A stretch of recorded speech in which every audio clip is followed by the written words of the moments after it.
Ito ang Wow Trending. Comelec Chairman George Garcia nagsalita na sa issue ng People's Initiative. Ito ay matapos na may kumalat na video ng signature buying sa Quezon City Urban Poor Coordinating Council nitong January 7, 2024. Dito, nilinaw ni Comelec Chairman George Garcia na dapat klaro ang nakasaad sa pipirmahan kung para saan ito, para maintindihan ng ating mga kababayan.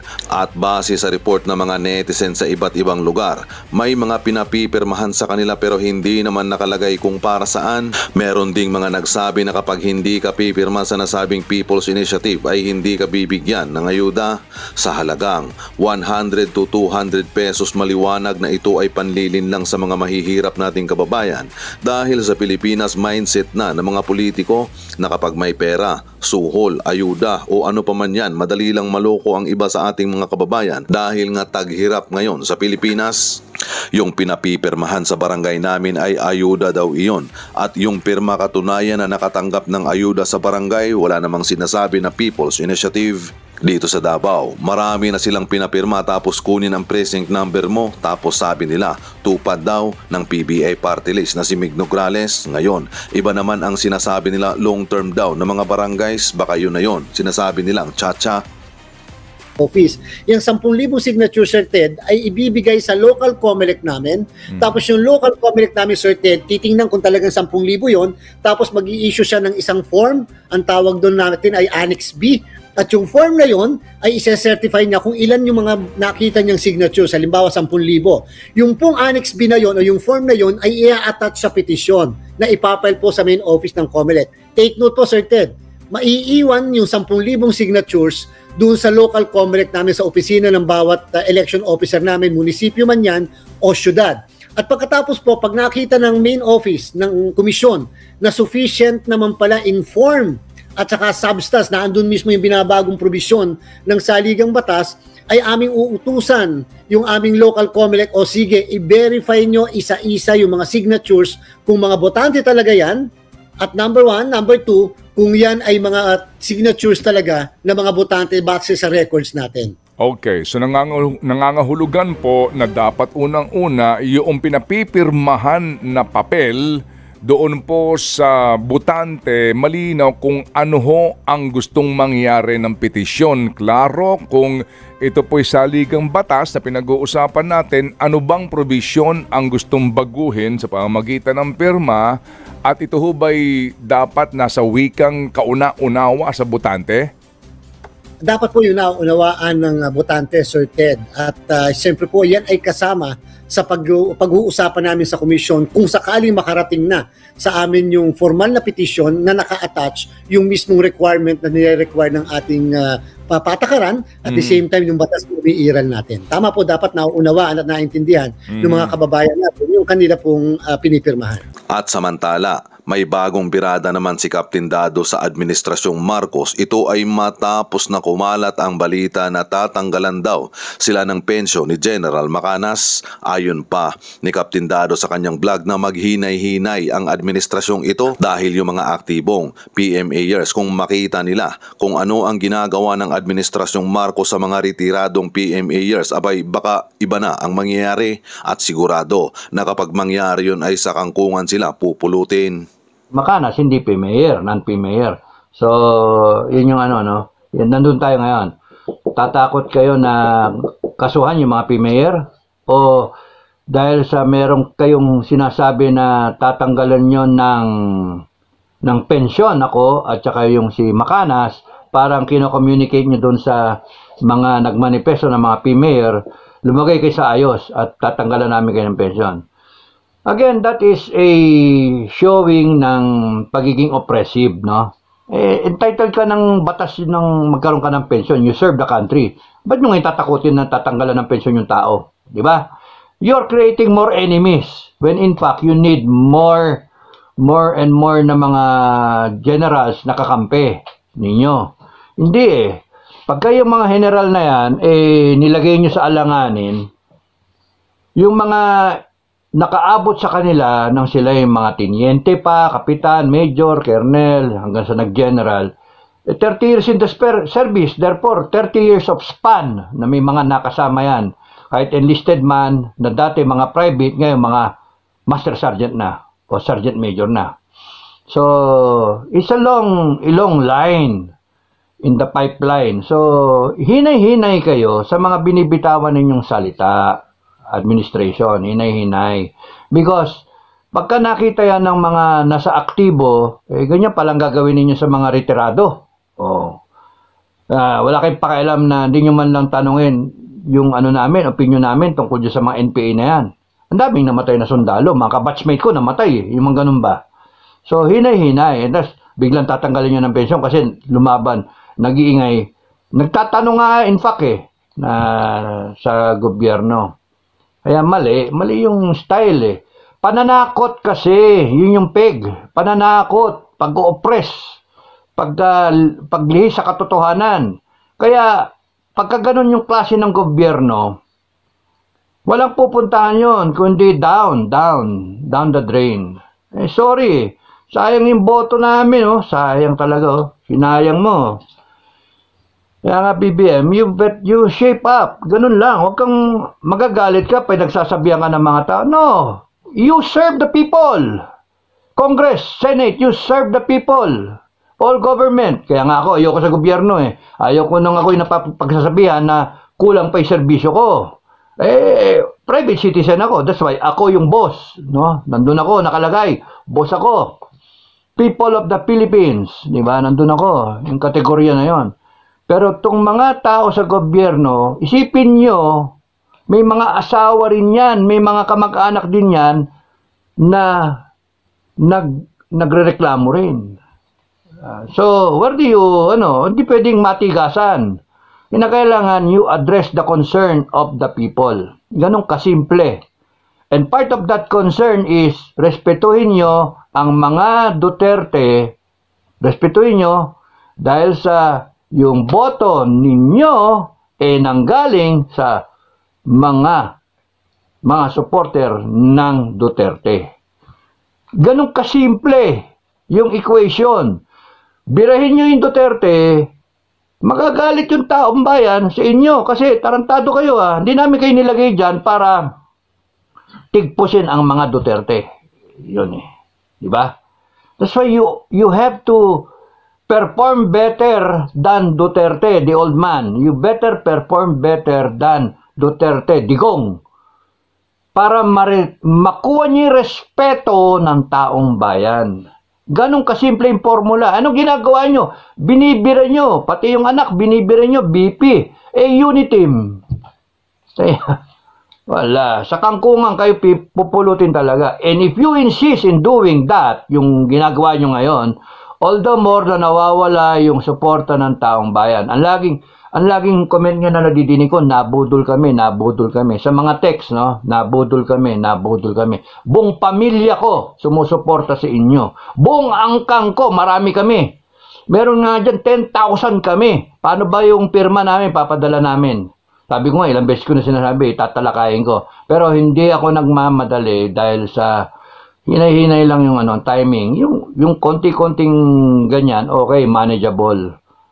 Hindi naman, we're not out na now na, kailangan milyon-milyon na, hindi.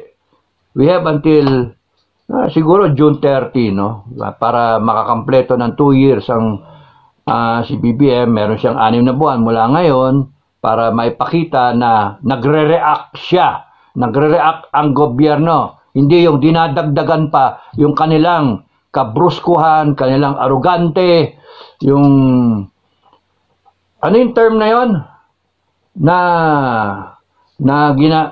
Yung sa Constitution nasa dulo ng dila ko na naman. Arrogance, arrogance, Tapos insensitive, walang pakundangan na panglapastangan ng karapatan ng taong bayan. Karapatan ng taong bayan na magkaroon ng people's initiative. Pero para bayaran ninyo ng bayaran. Tapos ngayon, tinatago nyo na. Kasi nabisto may nagbisto. So, tignan natin kung anong mangyayari. Kung magkakaroon ng investigasyon. At kung anong salag. At kung may makukulong. baka walang makulong. O paano yun? So, sige, galitin niyo pa yung taong bayan. Ang sa akin, sinasabi ko, nagagalit ang taong bayan. Ako, galit ako. Galit ako. So, masama ba yun na magalit yung tao? Kasi binoto ko kayo, tapos hindi kayo nagbibigay ng tamang serbisyo. Diba? Ginagastos yung pera ng tao na walang kapararakan, pero hirap ang tao. Okay lang, gastusin pero binibigay ninyo, tinatranslate ninyo sa mura yung bilihin, mura yung bigas, mura yung gasolina and all that. Hindi, alam naman namin na yung gasolina wala tayong magawa.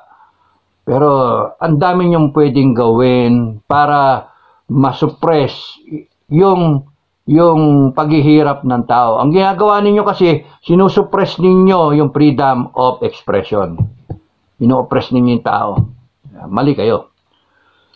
So, saan pupunta yan? Ay, malalaman natin. Basta, as of my last vlog, sabi ko, you are on a self-destruct mode. Kahit walang gawin ng taong bayan, self-destruct kayo. Kasi pagka dumating at nag-abot-abot yung puno ng taong bayan, mapuno, talagang mapupuno na, yung punong-puno na. Parang Fernando po, pagka napuno na yung salop, kakalusin kaya. Ang ganun ba? Ay, wala. Paano? Hindi naman mapigil yun. Lalo yung nagdalawa yung tao na walang patawad. Yun na kinakatakot ko yung maging yung People's Revolution. Yun ang nakakatakot Pati yung mga retirado, galit na galit. Apektado yung pamilya nila Tapos yung kunyari armed forces, galit na galit din. Yung parang parang French type na revolution o kaya yung cultural revolution ng China, ng Mao Zedong. Naku, nakakatakot yun Kasi yung may mga pinag-aralan, talagang yung mga people in government, pati yung everybody na pinaggalit yung tao, ni-round up talaga, tsaka pinatay Yun yung hindi dapat mangyari sa Pilipinas yun. That's why, wag niyong sinusuppress ang tao, let them bring out. Yung kaserolang kumukulo, pag tinakpan ninyo, sobrang biglang apaw yan. Mahirap kalaban yun. Mahirap kalaban yun. Ang pinakaayaw ko, mag-civil war tayo. Kaya yung mga retirado, mga buddy, mga kapatid na mga retirado, easy lang. Tahimik lang tayo. Tahimik. Ganun lang. Tama na yung pirma ka lang sa manifesto, pinapakita mo yung sentimiento mo. We support the feeling na we are withdrawing our support kay BBM and Sara, acknowledging Sara to step up and be the president because we do not want the Philippines to go down the drain. We are expressing our sovereign will. Now, kung umabot yan ng million, something to contend with. Dapat is either kayo makinig sa gobyerno o kung ayaw makinig, wala, mangyayari sa inyo. Good luck sa inyo. Or kung kunyaring konti lang yung makinig, yung mag-express ng opinion nila na ganyan, o di panalo yung BBM, hanggang 2028 ka. Good luck Philippines, di ba? Ganun lang yon. Hanggang 2028, wala sigurong salita tungkol sa droga. Pero may mga nagte-text sa akin Sir, dito sa amin, laganap na naman ang droga. So yun, mga taong bayan na nagte-text sa akin. Kaya tama lang, we are withdrawing our support kasi hindi naman ganyan dati. Wala nang droga dito ng panahon di Tatay Digong. Yun yung mga comment ng tao. So konti pang mga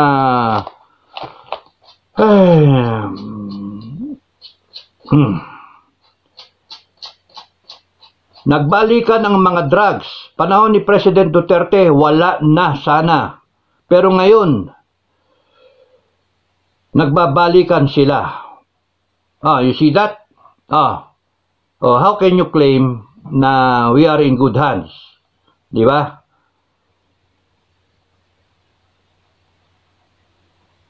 Ay, nako. Sabi ko na ito, class 78, marami kaming retire sa Pangasinan. Support you all the way with this cause. God bless us all. Thank you sir Thank you.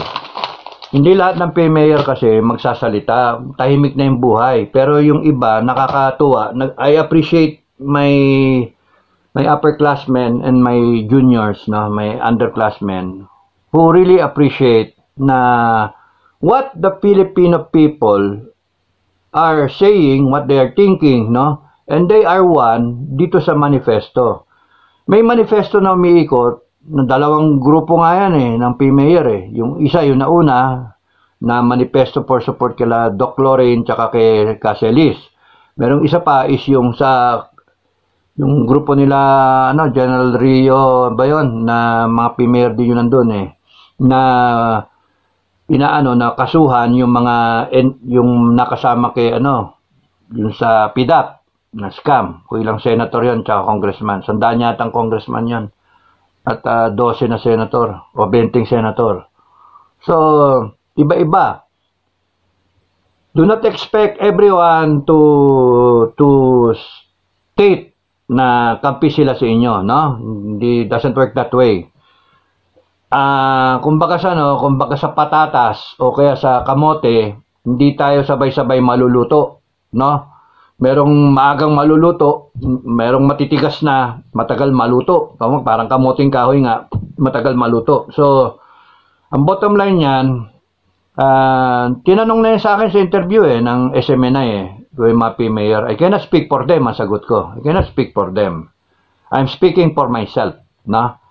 I'm probably voicing out yung hindi ko kinakailangan na sa totoo lang, hindi ko kinakailangan na magtanong kung kani-kanino Kitang-kita naman yung mali, no? Anyone who is in his right mind na Filipino would see what is wrong. So, nagkataon na nung sinabi ko yun lahat sa SMNI, pagka binira ninyo si Duterte, good luck. Pag binira niyo si Sara, good luck. Pagka binira niyo SMNI, good luck. Pagka yung kay Doc Lorraine tsaka yan na yan, ay nako, mali yun. Binibira niyo yung rights ng tao magsalita, good luck. Yung ganun ba? And nadadagdagan pa. Yung pera, mali. Aminin yung may mali dyan. Ayusin ninyo. So, napakasimple na mga issues, di ba? Pero wala It is falling on deaf ears. Kaya nga nung pinagdasal ko yung manifesto na yan, sabi ko nga, nasabi ko ba yun? Yung manifesto na yan is a result of people asking, Sir, saan kami pipirma? Kayo lang ba mga PMayor ang citizens of the Republic? Kayo lang ba? Paano yung mga non-PMayor? Paano yung mga civilian? Paano yung mga etc. Paano yung mga sundalo? Mga retired? Hindi yung active. Yung mga retired. Paano kami?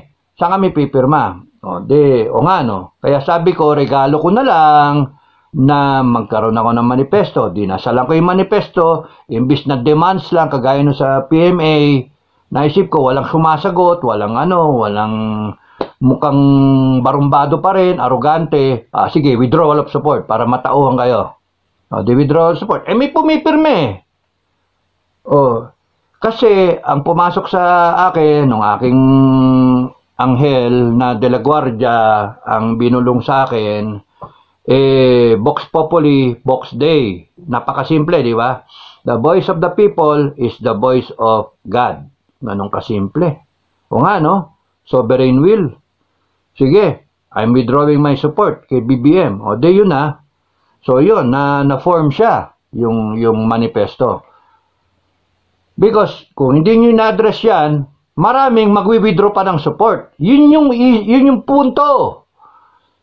Sa ngayon, 15,000. Tinatawanan nyo. Tawanan, wala yan.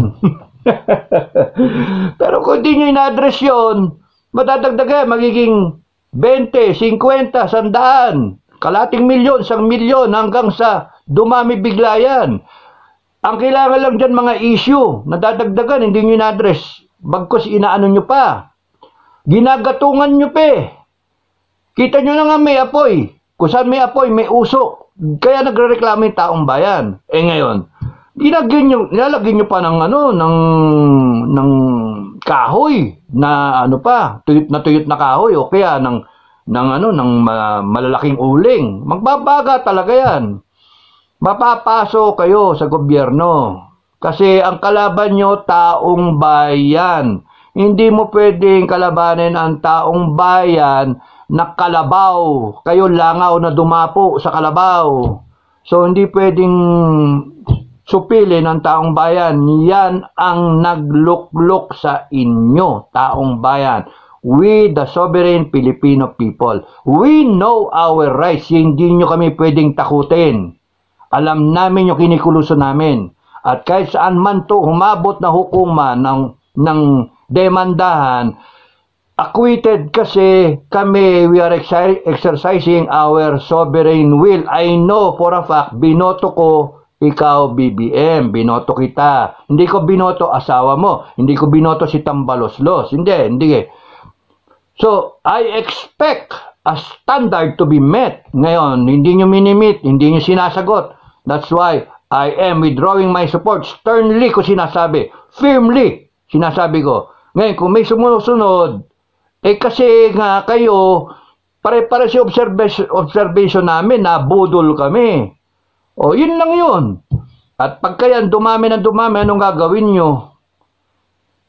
Isa lang ang exit. Isa lang ang response. Good governance. Yun ang response. Ay, nako. Mali-mali kayo. Kaya kayo, in power, in people in government, you cannot enforce yung gusto nyong mangyari. You propel yourself to sustain yourself in power. You change the constitution, bayaran nyo yung mga pipirmang mga PI, People's Initiative, mga PI ninyo, di ba? Kaya nga, wala ito, hindi nyo ni-address.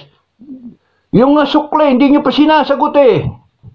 Yung sukle, ano nangyari doon sa 1.8 billion na tanong ni Caselis? 1.8, nagkamali, 2.020 something. Oh, 2 billion. Mahigit yung sobra doon sa 2.66 billion minus 39. So, lagi round up mo, 40. 66 minus 40, 26, 2 billion 26. O to be exact, 2 billion 27 million. 2 billion 27 million. Imagine that. Ano nangyari doon? Sinoli ba? O nire-allocate? O it was divided? Ngayon, may kwentong lumabas. 632 million. Ha? 632 million. Binigyan ang bawat isang congressman ng tig to 2 million. Question mark na naman. Saan galing yung pera? Yung ba yung in excess dun sa travel na budget? Kaya ang daming tanong ng tao. Tapos ngayon, ginagamit nyo ngayon yan na pang-corrupt ng mga tao, ng mga Pilipino. O hindi, iba pang pondo ang ginamit ninyo. Kaya nga ang daming tanong ng taong bayan. Meanwhile, Malacanang, tahimik. Wala talaga kayo. Yung ba yung good governance? Kaya ang tao, dadami yung pipirma talaga. Kahit hindi ako magsalita na eh. Kasi napag-uusapan na. Saan ka nakakita pong Pilipino?